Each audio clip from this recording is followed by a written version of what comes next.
actually the number one thing that disconnects us from our creativity is the inner critic. The inner critic is something that children have not developed yet. And I think that when we talk about Leo energy and leaning into Leo energy, we're leaning into the non-judgmental part of ourselves. We're leaning into the part of ourselves that says, yeah, let's try that. Like, that's fun, you know.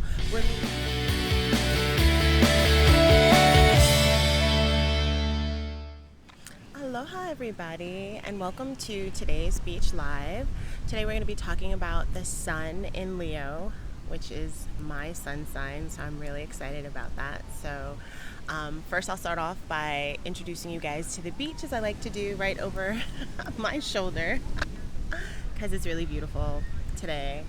It was like slightly overcast earlier, but now the sun has come out, but I found like a really nice spot underneath this palm tree. So oh, yeah, I saw.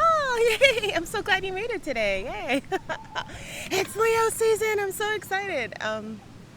Gosh, let's see where to start. There's so much to talk about, but I, for one, am very happy that we're moving into a different space. We have the sun moves into Leo, so we just stepped out of Cancer, and like, I don't know how you guys' Cancer season, we'll do a little recap of that. Like, mine was really interesting. Usually, to be very honest, usually I have a very weepy Cancer season. Like, I'm like, like for everything the whole time. And so I typically don't really necessarily love that time for me when the sun is in Cancer. But this particular time, the first half of it was totally fine.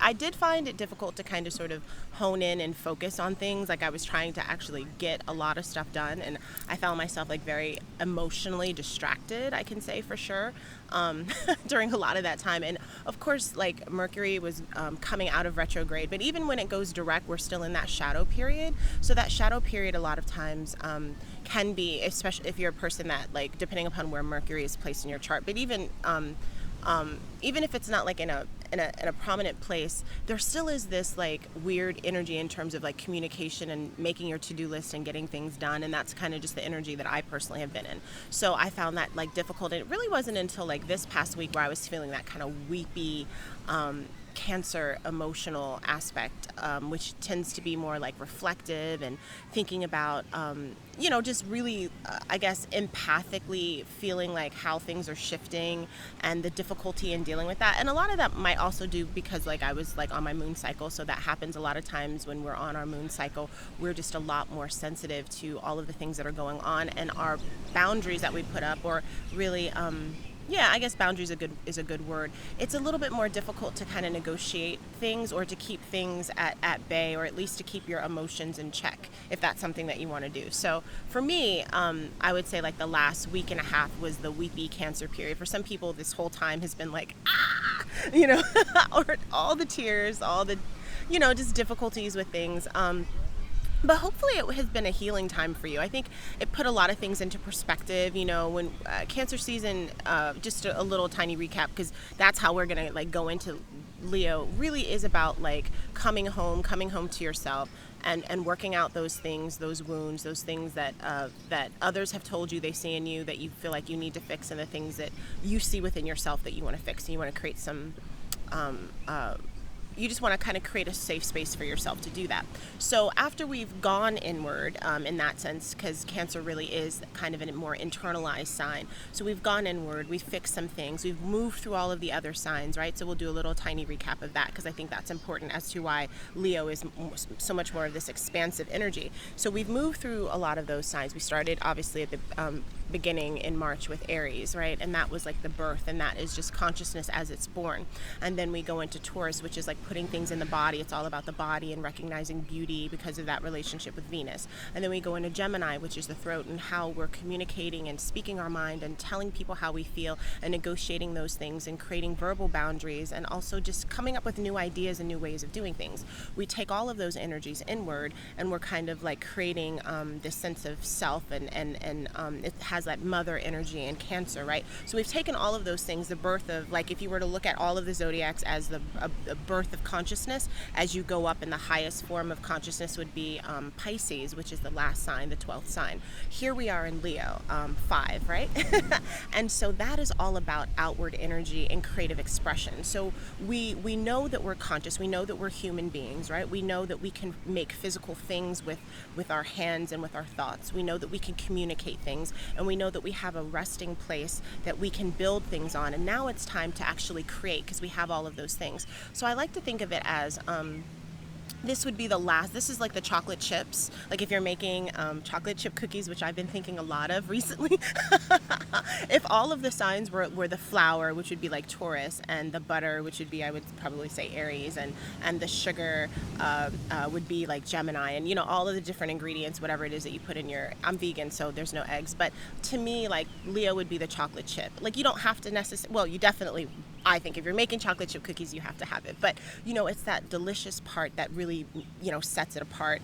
And then once you have all of that together, then you know, mold that together, and then you get this cookie, and then you, like, would move into, I think, like Virgo, which is like the first time where you have like the embodiment of an actual person in a sign, because you've dealt with all of these other qualities. So talking about Leo. So Leo, in my opinion, gets it gets a little misunderstood sometimes. So funny memes, because there's a ton of funny memes about Leo. It's all about, like, you know, ego, and that definitely is, you know, there's something to do with that, and about like looking good, or if you're in the horror film. I remember I saw this really funny meme about, like, if you're in the horror film and it was all of the signs, Leo would be the one that like barges in to kill the killer, and it gets killed off first, because they're like the courageous one, or they're always like fashionable, or they're always like wearing gold or sparkly, or just, you know, have that kind of shiny personality. And I think that that's one way to look at it. I mean, I think that's probably like the base way of looking at it, or the basic way of looking at it, in a very externalized way, and also the funny meme way. And I'm totally down with that, because I think the memes are funny. But as a Leo myself, and as a person who has a Leo stellium in their chart, I feel like there's some things that get overlooked. And so one of the things that I want to talk about, because I'm going to actually spend this whole month of Leo lives talking a little bit about, like, some of the things I find that are extra unique, that I think everybody can kind of sort of like tie into. So today's live, I want to talk a little bit about creativity. A lot of times that is one thing that you would hear some people talk about with Leos, and I love that aspect. There's something that's really beautiful about the connection of Leo with children, right? And I think when you look at the creativity that you're allowed to have during Leo, which really is tied into the childlike, this is actually also a good time to do like childlike things and play, and there's a lot of creativity that comes from that. And I think all of those things are interconnected, because there is this deep quality to Leo that is very playful and silly and fun and childlike, and likes child things and works with children. As a person myself, like I said, I have a ton of Leo in my chart, and my other business is essentially a child center business, because I was a face painter and balloon twister and all of that. So I've always found myself like in theater, or writing theater for kids, or, you know, I homeschooled my son when he was at that age, and, you know, like kind of worked with a lot of kids. I think my whole adult life, essentially, which is interesting, not my young life, but my whole adult life, I've always had something to do in some manner of working with children. So there is this quality of like working with children and being around children that just gives you permission to just like be yourself, and to not judge, and like whatever you do is fine and fun and beautiful. And I think that, like, if we parented ourselves that way, the way that we parent our children, like the way that kids express themselves is such a free-forming, they make like really fun free-forming associations. Kids are so incredibly creative, right? Like, you give them materials and they will like create whole games. They will take your pots and pans and create forts. They will do all kinds of things, coloring outside of the box. Like, nothing about them has been tainted yet with the perfectionism and the kind of like ongoing editor that a lot of us have, which is like, oh, don't do that, or that's not right, or that's not good enough, or you can't do, you know, that's something that we develop later on in life. Typically it is the voice of our parent, or the person who's kind of in control, and or some sort of like authoritarian figure that's telling you. That's how we get that inner critic. That's actually the number one thing that disconnects us from our creativity is the inner critic. The inner critic is something that children have not developed yet.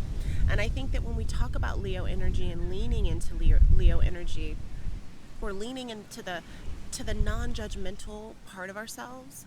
We're leaning into the part of ourselves that says, yeah, let's try that, like that's we're fun. Leaning into the part that has no fear, or that is courageous in the sense that they're not going to let like the internal self and your internal fears get in the way of you going after what you want, which is another huge quality of Leos. They're very self-determining people. They or people who, like all of us are, coming into this energy right now too.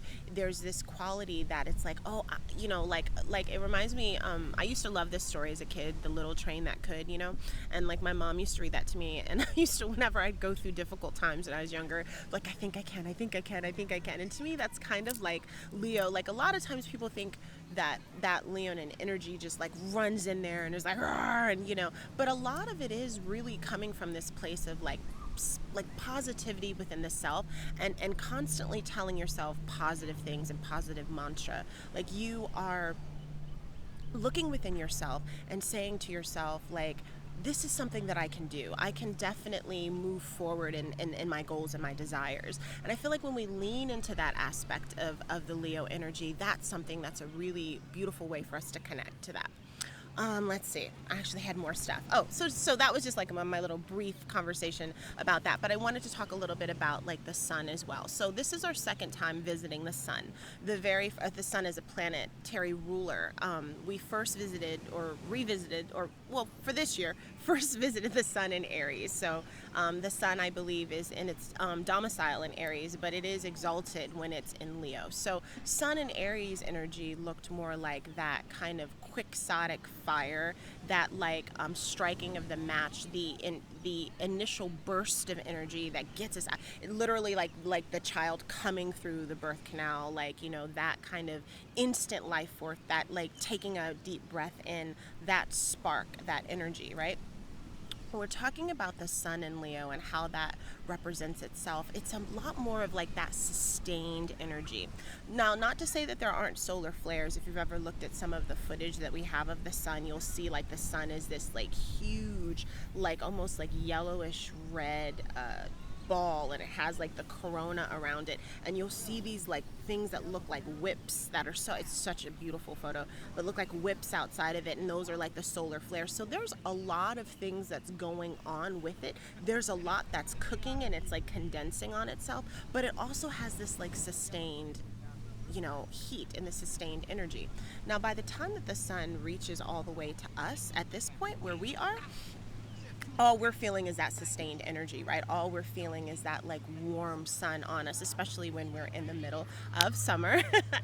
So for some of us, it depends on where you are, because if you are, in the southern hemisphere, it might be a little bit different. It's starting to get like a little bit, it might be getting warmer because this is the kind of middle space. But here in the northern hemisphere, we're feeling like sun. It is the middle of summer, and we're feeling that heat and that sustained heat. So it's also like the heat of the hearth. Leo also rules the heart, and it rules the spine. And I think those two parts of the bodies are interesting when you think about it, because the heart chakra, right? Our fourth chakra here, and also the solar plexus too. That's another place. Like it's kind of in, for me, Leo resides in both spaces, but traditionally most people would associate it with the third chakra. But I just think also because Leo does rule the heart, there is some heart energy that's in there. And so in the third chakra, when you think of Leo, that's all about that like will, and I will do, and I will go out and achieve the things that I want to achieve. They tend to be really high achievers that sometimes on the negative side can be interpreted as a little bit cocky. There's some ego issues from time to time, and I think that that's well within the normal scope. You just have to really like know yourself and know when you need to rein that in. There is a certain amount of ego, and we all have ego, right? We do, but in the sense of when we talk about ego in a negative way, where we're just essentially self-centered and only thinking about ourselves and not thinking about others, there is a small part of that which is very useful when you need to get shit done and when you need to believe in yourself and no one else does. It does take, I found, and I've looked at people that I just think have done amazing things in the world, and especially like creators, right? who've created like beautiful bodies of work, people who have created art or music, or like actors or screenwriters or scientists, or somebody who's coming up with a completely different theory on something, when everybody else thinks it's one way and someone's like, actually, I think it's totally different. This is what I think.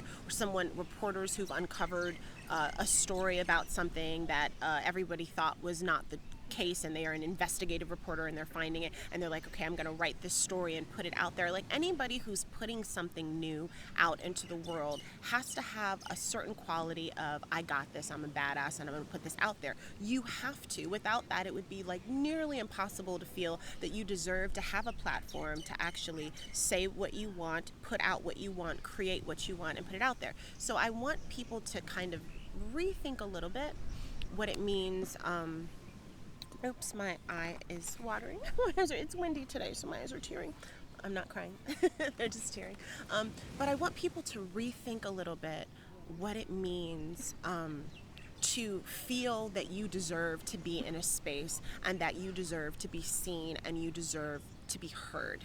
And on a national platform, or on a larger platform than just your family and your friends, right? It does a lot of times start that way. A lot of times we do learn how to show up by showing up in our friend group and in our family group. But Leo energy is more than just Aries in the sense of the sun there, meaning like, well, I deserve to be heard, friends and family like I deserve, or even within myself. This is more like, I deserve to be heard. And not only do I deserve to be heard by the people that care about me, I deserve to be heard by everyone. I'm going to hold the space for everyone. And I'm going to say what I want to say. And I want people to get something from that. I'm going to take up lots of space, like the sun, right? So it is the taking up all the space sign. Again, that has its beautiful aspects, because some of us who tend to live in a very small space and feel that we don't deserve the space, we don't have anything really that we have to say, that like we doubt ourselves, as to whether people want to hear it. For those folks, this is a great time to say, I'm going to lean into that Leo energy, and I'm going to take up the space and say what I have to say, and put my work out there, put my ideas out there. For those of us who might be really taking up all the space, so much space that you're not allowing anyone else to really get in, that might be a time where you do another really cool Leo trick that I love. For the healthy Leos, this is healthy Leo energy, is to shine the spotlight on someone else so that people can focus on them. It's another beautiful quality of Leo energy, which could be like, well, I'm showing up. I've never had a problem showing up. I'm, like, everybody can listen to me and hear me. So here's a friend that I have that has something really interesting to say. Let me, let them share some of this spotlight with me, right? So that's one way. And the other way is telling somebody that they're worth it, telling somebody that they deserve it, helping people manifest their dreams. There's a really unique way in the Leo energy space that they're great motivators. It's a great time to be self-motivated and also to motivate others towards their dreams. So that's, like, to me, such a beautiful thing. And that, I think, comes from a space. This is interesting. Okay, so we're going to talk about this. Because a lot of times, for those of us who have a difficult time with jealousy, I said it. Because that's another emotion that people think is a negative emotion that doesn't get talked about a lot because people have so much shame around it. So there is a direct connection between jealousy and being very small.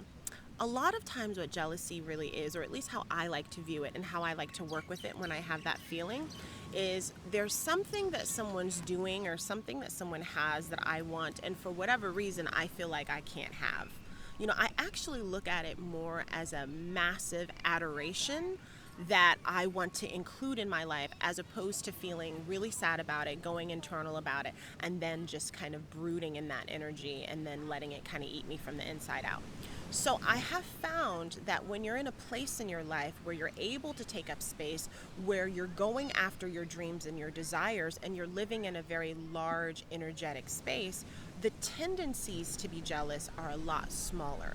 And you're able to, at that moment, shed light on someone else because they're not taking anything away from you because you're living fully yourself, right? So I think that, like, if you sometimes, or if you struggle with, like, shining a light on someone, if you're struggling sometimes with uh, feeling like somebody has something that you want and you don't know how you can personally achieve that, or you feel like, especially in friends groups, this happens a lot. It can also happen in relationships where we're looking at our partners and we're saying, like, oh, I wish I was like that. And a lot of times, just for everyone to know, when we choose partners, we're a lot of the times choosing the qualities that we wish we had, or the qualities that we want to kind of more lean into. So if you are in that situation when you're in a romantic relationship, or with your husband or with your wife, or even boyfriend, girlfriends, any kind of partnership, or even business, sometimes as well, if you find yourself in a jealous space with your partner, a lot of times we're just choosing people that have that quality that we like, that we want, and we're kind of hoping that if we, like, rub up against them, it's going to rub off on us. So that's just another way of looking at it. When you're in the spotlight, when you have eyes on you, the benefic ruler, which essentially is what Leo is, will have no problem saying, yes, step up to the plate and you speak. I will allow all of this energy and all of this focus that's on me to shift to someone else. And I think that's a beautiful thing, because that's actually how you build the next generation of rulers, right? If you're always, would be the negative side of Leo, if you're always, like, in a tyrannical space, if you're always feeling like you're going to be usurped and that somehow you're not going to be queen or king of the kingdom and you have to hold on to it, and you're really jealous and you feel like there's only enough for you, then you're actually you're not looking at the longevity of the kingdom, or of the legacy that you're trying to lead, or whatever that, like, ultimate goal is, right? A lot of times I think Leonin energy is all about, like, having this great thing that you do, right? The magnum opus, so to speak. And it could be something that you do, something that you're involved in, something that you're building. It could be your kids, it can be, like, lots of different things. And if you have if you don't train people, if you don't build up people, then when you're gone, or when you've moved on to your next creative project, no one's going to keep that up. So it's really important that you are stepping up into this leadership position, which is another huge thing. A lot of times, for this time, you may be called upon to be a leader in your community, in your family, with your child. I think of the fact that there is potentially a lot of children that might not be going back to traditional schooling because of what we're going through right now with the coronavirus. So that's asking a parent to step up in a leadership position that is a position that a lot of parents haven't actually had an opportunity to step up in. Like, we're parenting, right? We are, taking care of our kids, we're taking care of the household, we're working, we have our own businesses, we have all of these things. But school was always something that was put, like, that's what the teacher does. Like, I don't know that I can wear that. I'm not sure if I can step up into that. It's not necessarily like it's for everyone. I chose to homeschool my son. He's way older now, so not because of coronavirus, but that was a choice that we made kind of collectively as a family when he was younger. And stepping up into that and feeling like, oh my goodness, like, I'm taking on this role that, like, historically has been given to someone else who's well trained. How am I going to step up and do that? And so there are times where authority is thrust upon you and you have to step up into that. You just have to put on that dress or put on those pants and step into it, and believe in yourself. And there is this quality of the fake it till you make it, right? And dealing with imposter syndrome, all of those things are going to come up during this time. Like, do I have the right to be here? Am I smart enough? Do I know enough? All of the different things. So there's going to be a lot of chatter of, I'm not sure, this feels uncomfortable, this is a little too big. And then there's going to be like, oh, but this is really what I want to do.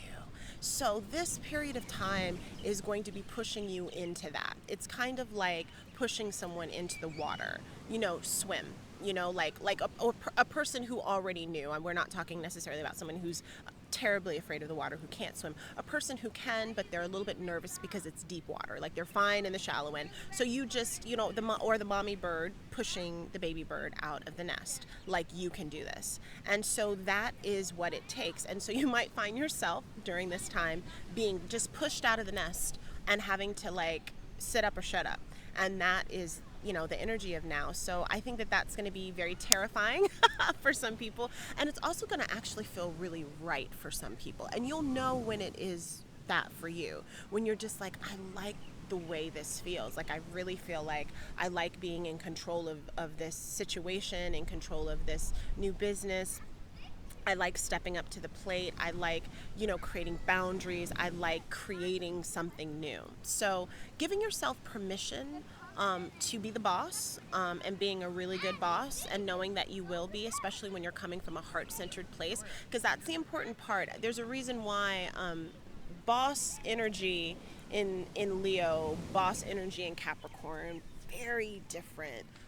Boss energy in Leo is that, like, reminds me of those, like, I once face painted at this, I don't know, well, I'm not going to say the company, but it was one of these companies that had like a corporate party, and they hired like us, which were like face painters and all this stuff, to come in and like face paint people and henna them. And this was like, and I had never traditionally like worked, I've always had my own business and so forth, so I never worked like in corporate America, like a cubicle kind of thing. That's just like not how I creatively work, right? So, and I always had an idea of what that would look like. But I go into this office, and it's off Broadway, like downtown, and they're like all wearing, like, they're not in suits, and like somebody has like a skate, because it's a huge space, somebody has a skateboard, they're like skateboarding, they're ordering pizza, they have people like hennaing them. It's like they call it casual Fridays, we call it Aloha Fridays here in Hawaii, but it was like casual Fridays, and so every Friday they would have some different thing come in there. And it was just this corporate office where like there were no cubicles, everybody was sitting in spaces. They had like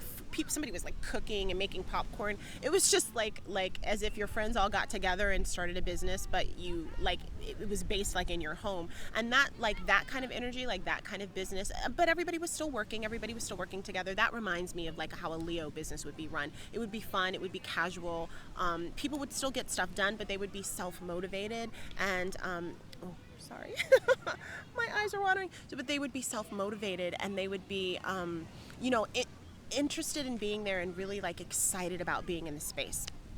So, with that being said, let's see. I think I had one more thing that I wanted to talk about today. So Leo starts today to August 22nd. What else did I want to say? Oh yeah, so I want to talk a little bit before I end. Hey, how are you guys doing? I'm so glad you guys joined. Yay! I wanted to talk about romance. Romance in the time of like quarantine, right? We're like, what romance?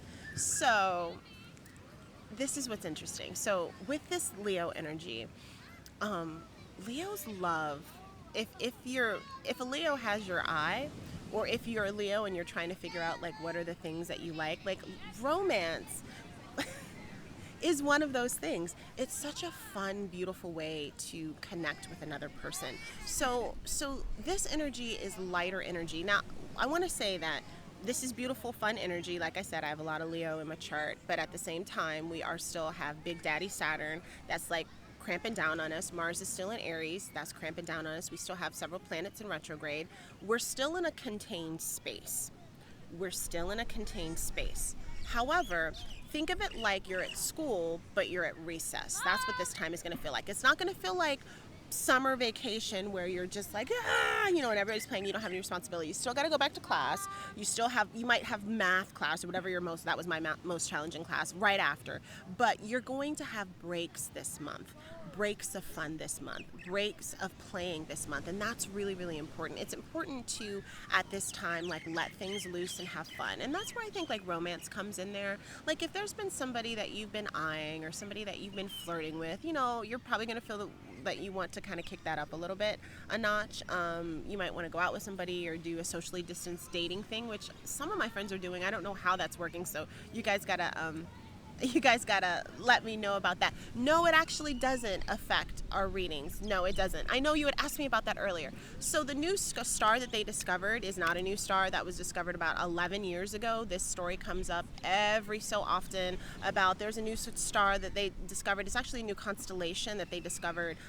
Not all constellations are star signs, right? So there's like so many different constellations. Actually, if you follow like Vedic astrology, which is another form of astrology, astrology. They have, I think, 26 different like constellation types that they associate different different houses with and so forth, and the different signs with. So there are tons of constellations. Not all of them are included into this particular system, which is more of the Hellenistic astrology. So it doesn't affect that. You're still a Leo, right? And your sun sign. I don't know what your moon and your rising are, Tanya, but you're still a Leo. So no, that doesn't affect it at all. I mean, but again, you know, like our sun signs are just like that part of our personality that everybody sees, the outward part of who we are, like a core part of who we are, our sense of self. We have our moon, we have our rising, we have our ascendant. There's so many different qualities. There's all of the houses where the planets are in your houses. So when you're looking through a horoscope, at least for me, and when I do horoscopes, I'm looking like as a quick glance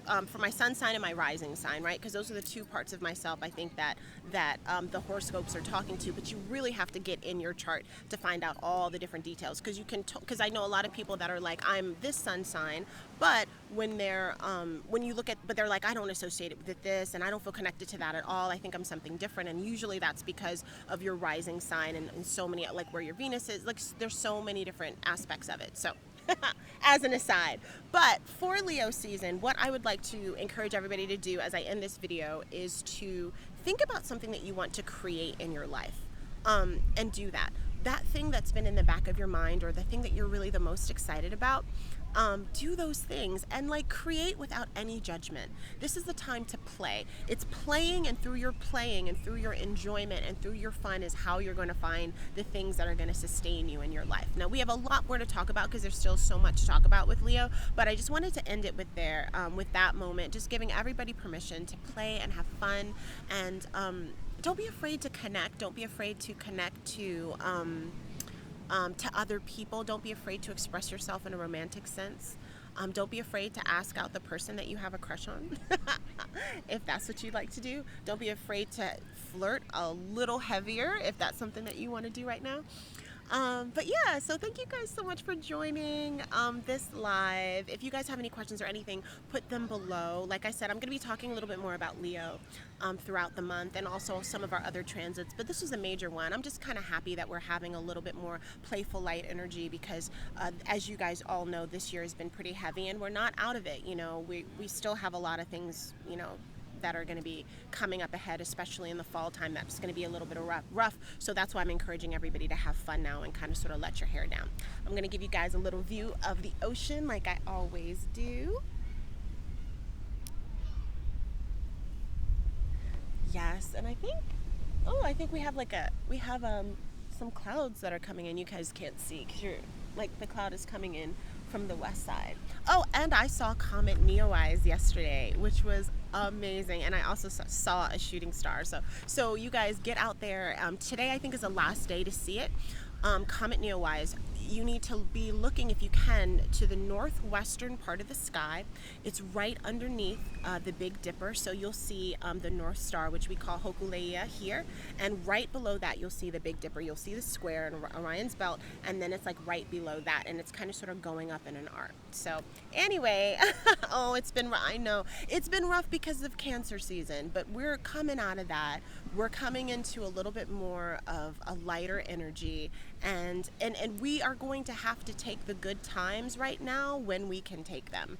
And you know, it's not like we're going to have a whole lot of them this year, because this year is a year of transition and tough transition, but we can for sure in this time period have a little bit more of enjoyment of people and friends and family, and do a little bit of experimentation at this time, you know, but if you guys are just coming in now, definitely watch the first part of the video, because I talked about Cancer and Cancer season, and I talked about how we're coming out of this kind of heavy, weepy, internalized, struggly kind of healing time into a more exuberant time, which we're in now. So thank you guys so much for joining. I appreciate you guys. You can follow me. I forgot to do this in the last video, and I always forget to do my little blurb at the end. So, quick blurb: The Wild Wahine, that's the name of this company. You can find me on Instagram at the_wild_wahine. You can find me on YouTube at the Wild Wahine. You can also find me on Facebook, and I'm also on Twitter at the Wild Wahine. If you guys are interested in getting a tarot reading, one of the readings that I'm doing, I'm going to do a little special on the fire reading. And a fire reading is all about your creative self, the things that you want to manifest in your life, passion and all of that stuff. I'm going to do a special for the month of July because my birthday is next Monday.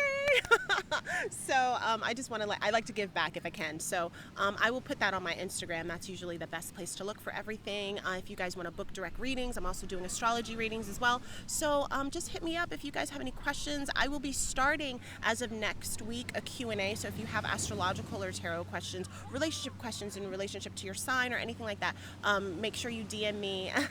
Oh yeah. Oh, you're Cancer and Leo. Okay, that makes sense. That makes sense for sure, for sure. So if you have any questions like that, DM me. You can also email me, kaylani@thewildwahine.com, and I will see you guys later. Bye.